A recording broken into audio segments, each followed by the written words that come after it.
Vamos então ao tópico 1, o ato de dar esmolas e a hipocrisia. Subtópico 1, definição de hipócrita. No grego, a palavra para hipócrita significa alguém que interpreta um papel, um personagem em uma obra teatral.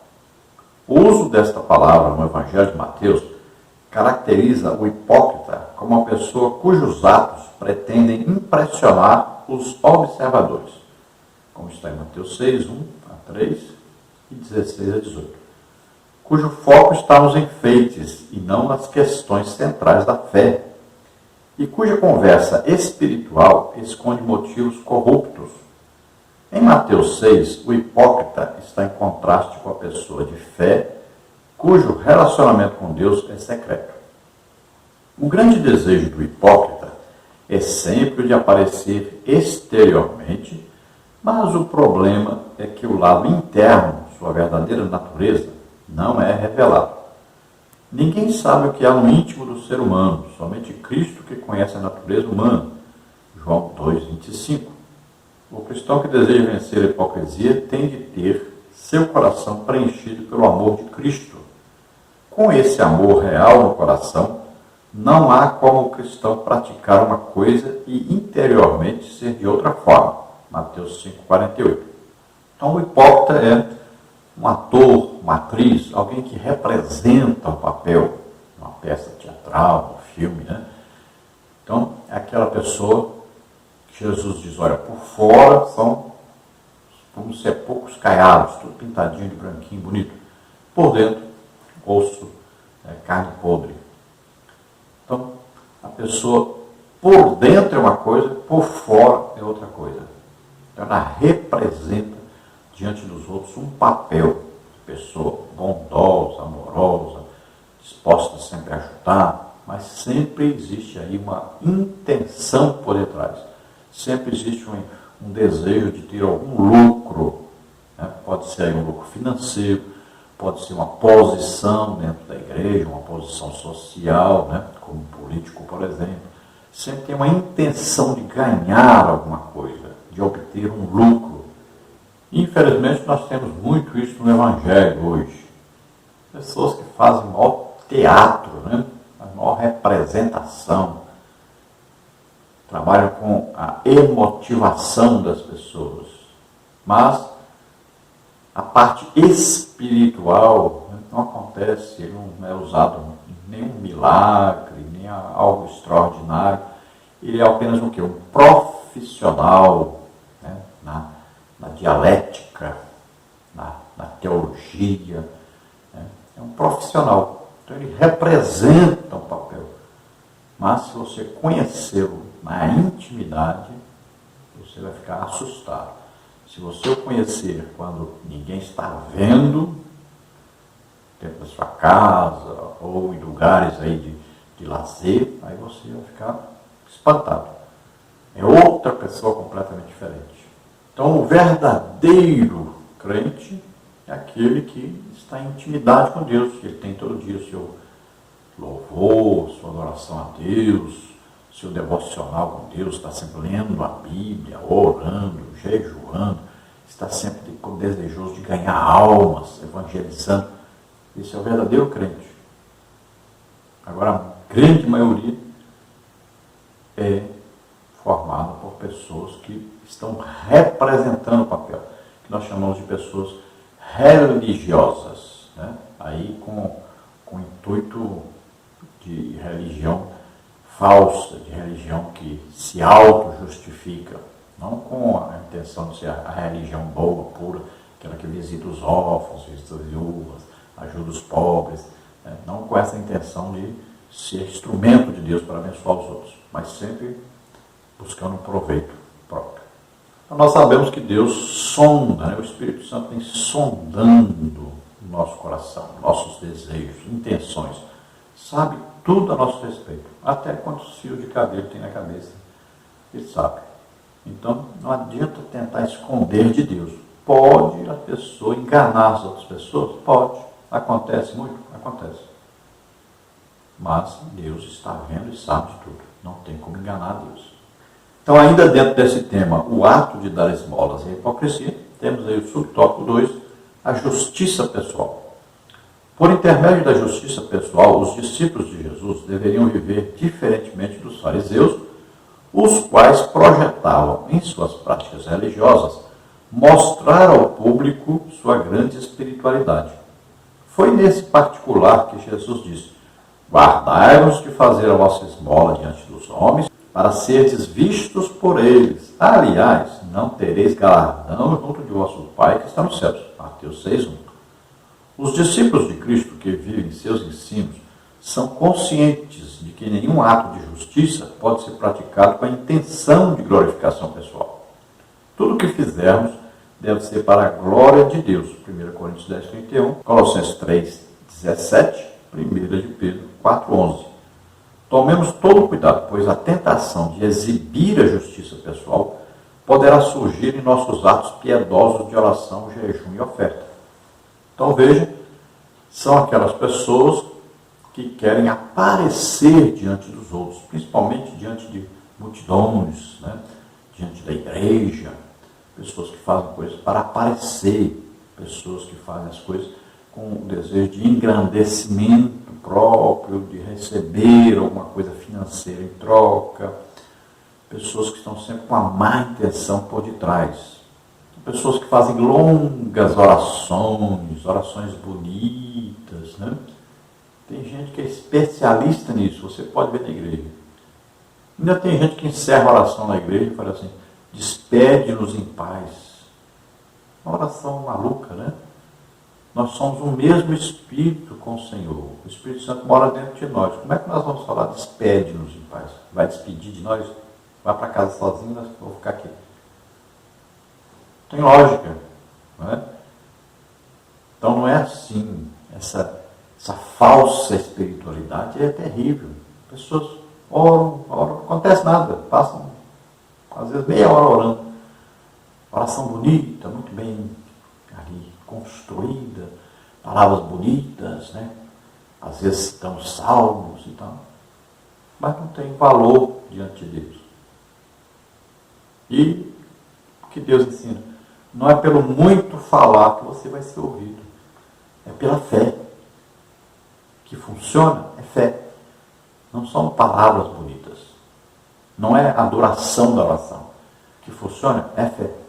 No jejum, quantas pessoas fazem um jejum e proclamam para todo lado que estão jejuando? Para serem elogiados. E na esmola, na ajuda aos necessitados. Proclamam isso: ajudei fulano, fiz isso e fiz aquilo. Então, com a intenção de se mostrarem, de serem aplaudidos pelos homens, elogiados pelos homens,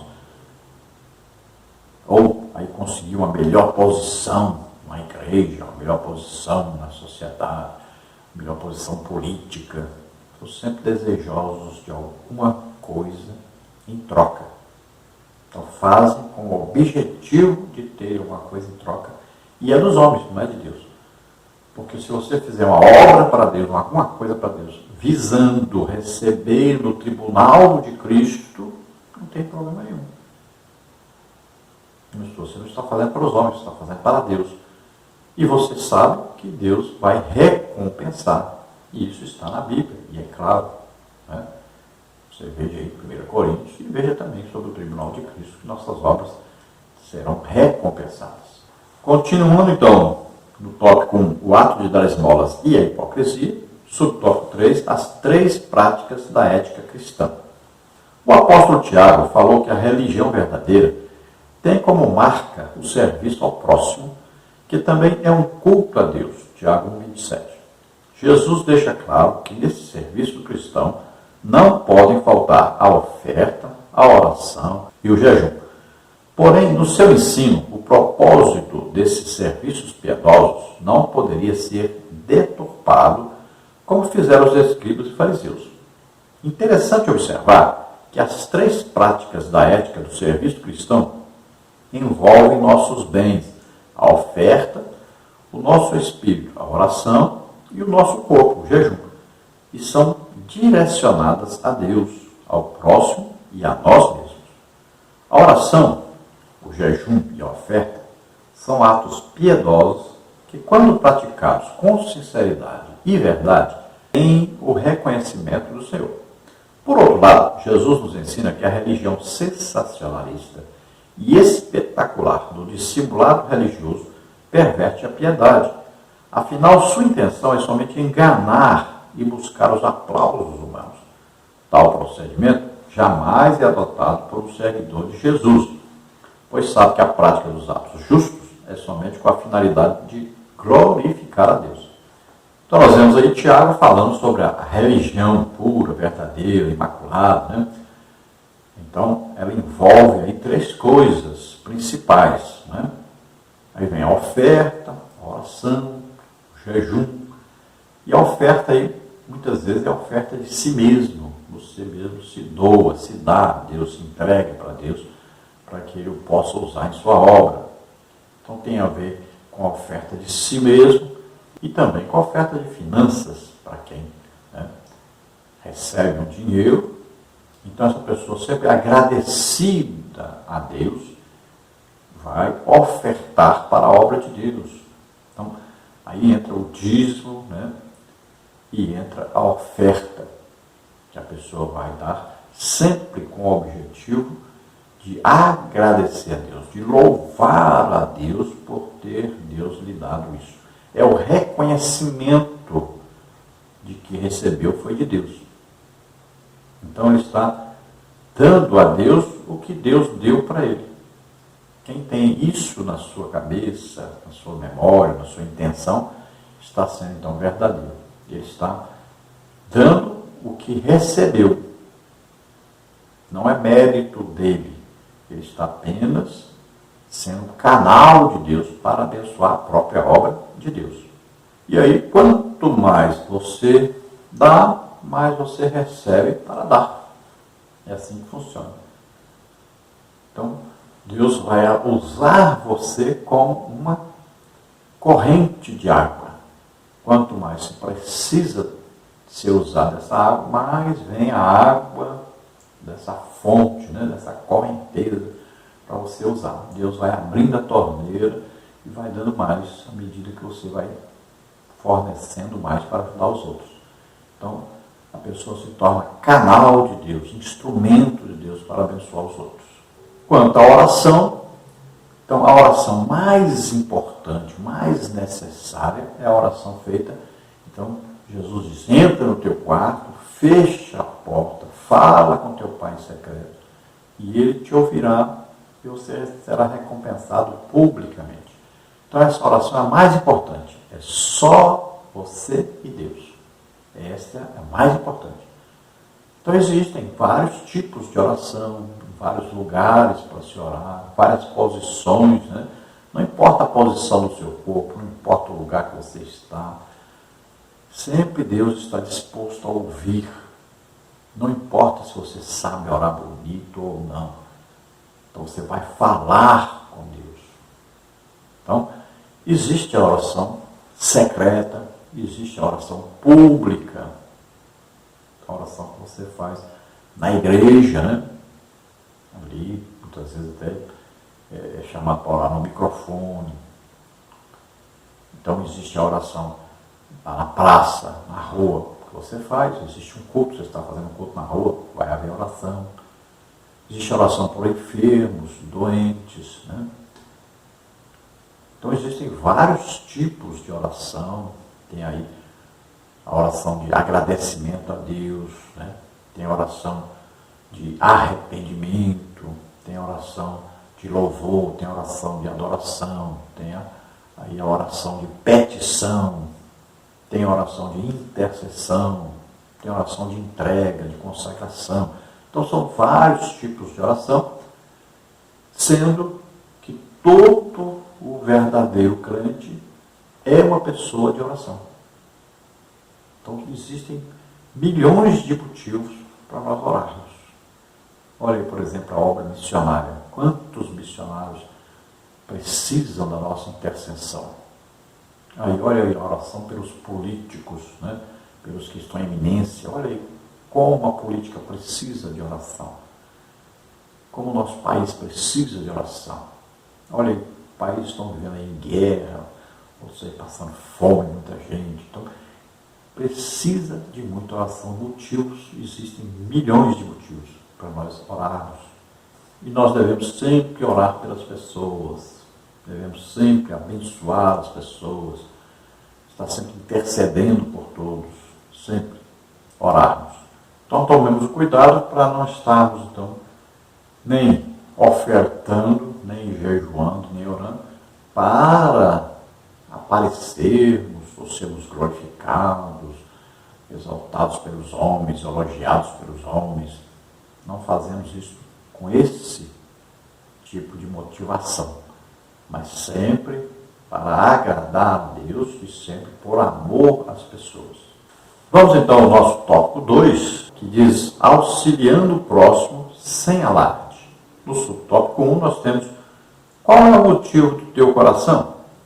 A prática da generosidade para com alguém é bíblica e há tempos estava presente na lei de Deus. Como está em Levítico 23, 10, 11, 19, 10, Deuteronômio 15, 7 a 11, Jeremias 22, 16, Amós 2, 6 a 7 e Daniel 4, 27.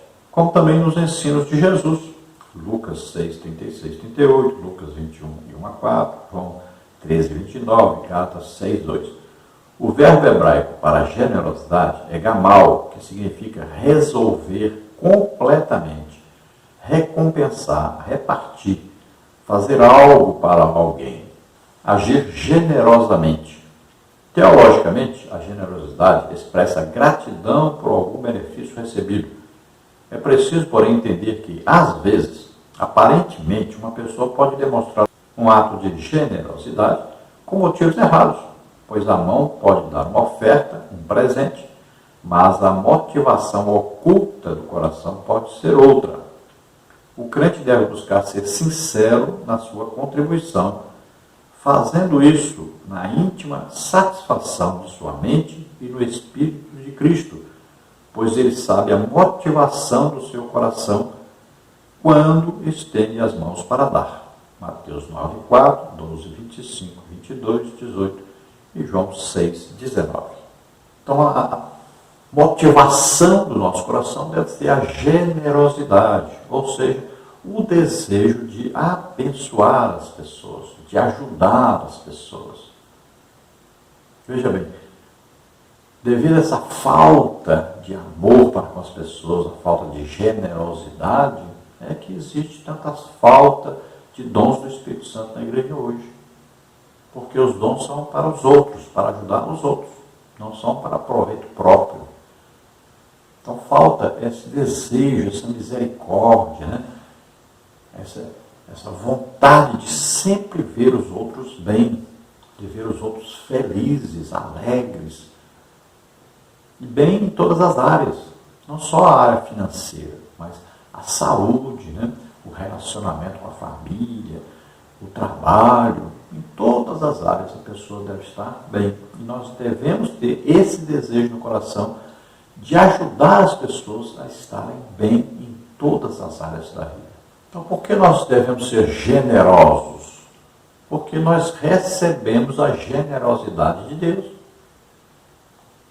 Então, nós sentimos o amor de Deus para conosco, a ajuda de Deus para conosco, os benefícios de estarmos em comunhão com Deus, e nós queremos o quê?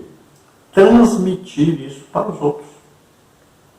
Olha, Paulo escrevia e dizia, eu quero estar com vocês para comunicar um dom a vocês. Olha, o desejo dele é, daquilo que ele recebeu de Deus, comunicar, ou seja, transmitir, ajudar os irmãos com aquilo. Olha lá, quando soube que ia ter uma fome na Judéia, o que Paulo fez? Foi atrás de ajudar o quê? Foi atrás de quê? De ajudar com ofertas, recolher ofertas nas igrejas para levar a Jerusalém para ajudar os pobres. Olha aí. Então essa é a generosidade, o desejo de ajudar as pessoas. Sempre o desejo de entregar a bênção de Deus para que as pessoas sejam felizes, estejam bem em todas as áreas, materiais e espirituais. Então nós devemos sempre ter isso em mente.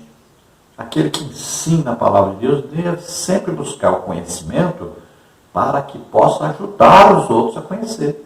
Não é para que ele apareça.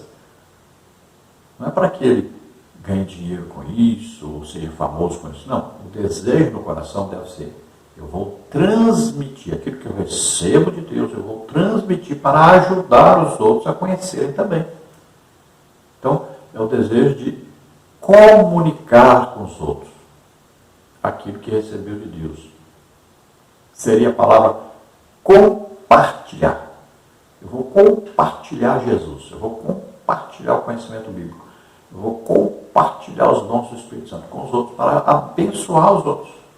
Ainda dentro do tópico 2, auxiliando o próximo sem alarde, subtópico 2, o que buscamos quando auxiliamos o próximo? O discípulo de Cristo não busca se promover quando se dispõe a ser generoso para com o próximo.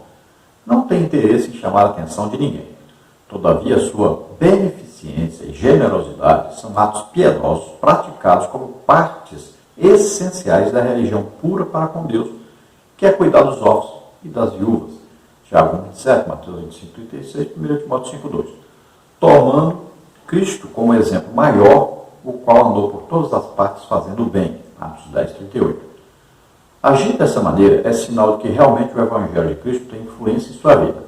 Jesus adverte a respeito de qualquer um que age em busca de receber os louvores dos outros ou transforma atos piedosos em atos profanos. Quem age dessa maneira sempre será visto por Jesus como um hipócrita. Nossa religiosidade nunca deve ser para o orgulho pessoal e desprezo dos outros, pois, procedendo dessa maneira, estaremos no mesmo nível dos fariseus. Nosso Senhor deixou claro que nossa justiça deve ultrapassar a deles. Caso não seja assim, não teremos parte no seu reino. Mateus 5, 20.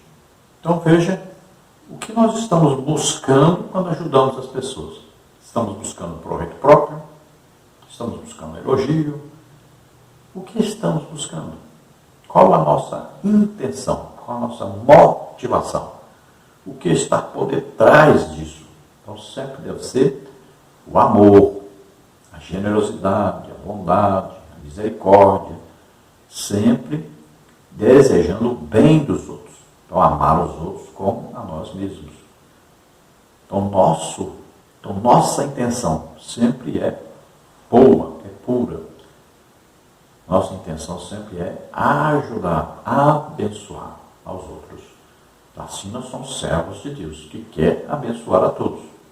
Então, citando novamente, Tiago falando sobre a verdadeira religião, que é ajudar as pessoas, abençoar as pessoas, aí, entre os órfãos, as viúvas, E aí, tem um sentido de ajudar a quem necessita, a quem precisa, porque não tem quem vai prover essa ajuda. Então, olha só.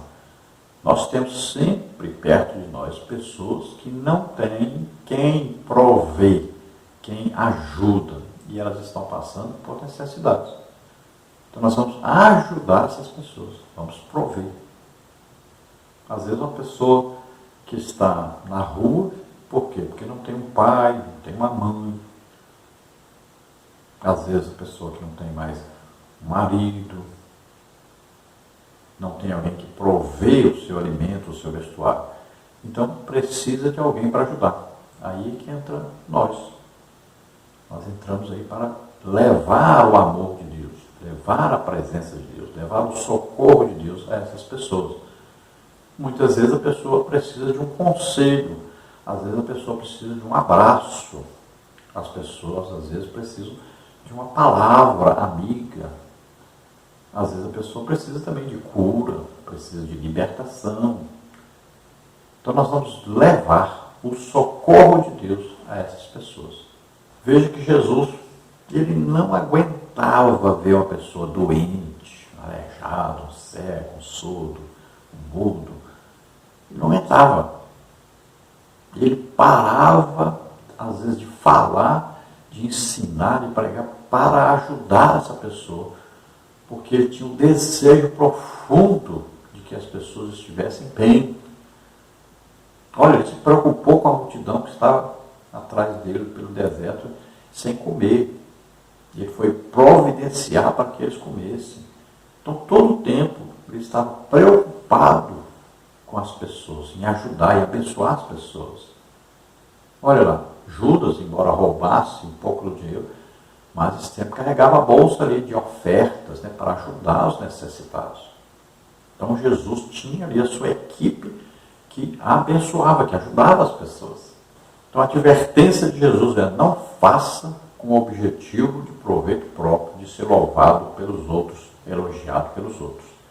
Mas sempre busque aí que a recompensa seja dada por Deus no tribunal de Cristo, depois que passar essa vida aqui na terra.